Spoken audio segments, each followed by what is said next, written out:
guys, it's Michaela here. I got this tower fan from Amazon, so we're just gonna go ahead and unbox this right here in front of you so we can get the full picture of what's going on. So it looks like we open over here, so I'm just gonna go ahead and here we go. Okay. I'm gonna turn this on its side. Ooh, how lovely. This is amazing.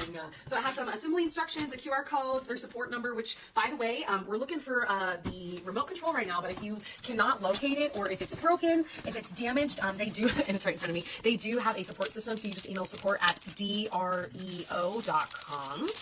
And here we are. And then so I can go ahead and remove all the little pieces of plastic here. I feel like it already has a battery. Don't quote me on that. Okay, it does. Then it looks like we have a start guide. So we can just kind of start unboxing this and we'll be back.